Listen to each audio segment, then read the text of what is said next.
Mao niya tong lutoon nun, guys. Hello guys, good day. So karon is magluto pa og saging kay wala man diri ang manugluto. So ato ni pangitag ideya kay hinog naman siya kaayo. Ato ni siyang dugmokon gamit ang luwag man kay ang dugmok ani. Dugay kay siyang humong guys kay dako kay ning yahong. Karon ato ni siyang kumbirahan. Sayang man hinog na kaayo. Ato ni siyang sagulan siguro harina unsa ba. Ato ni siya pangitag para aging maluto. Dugay kay siya guys. I don't know what to do. Nindot ni katong na ipangdukduk ra ang abat dukot arong kuan gid siya. So I decided to gamitan nato ni siya baso karon merong bilda. Hinugasan ni siya guys ha. Ito pa gini siyang usbag hugas. So kani ato ni siyang idugmok para mapadali ang atong trabaho.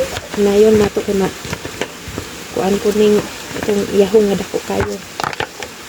Lasing mabuka ang yahong nga dako. Diba? Kani siyang prituhon.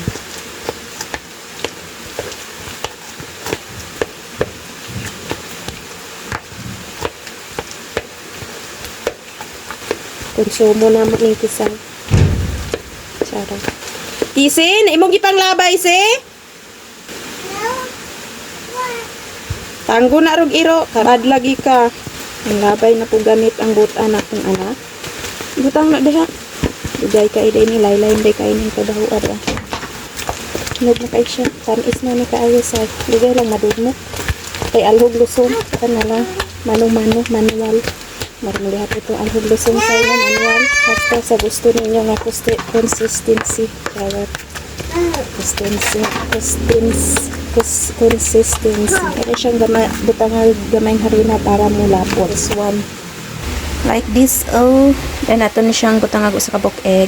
Yan. Then, I will add a little bit of harina sa mekas. Hindi na rin nato butangag kalamay kay tamis naman siya. I will add another harina. 2 kutsara di ay harina. Then, okay na ni siya. Unsa pa may lang ngayon, magpainit na tas tong kalaha. Ito na siya butangag mantika. Kung mauna siya ang pilmerong tunod.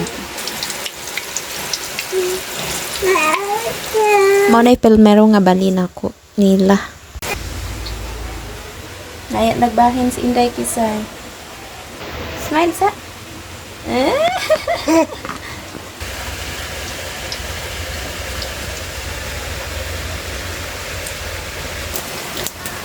Nes na siya mintubong kag ning usa o kay ulang ragora na siya harina di kay malapot kay halos saging ra kong gibutang.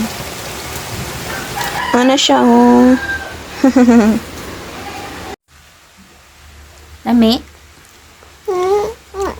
Smile ka na, cute eyes. Thank you sa thank you. Ingkit kaon.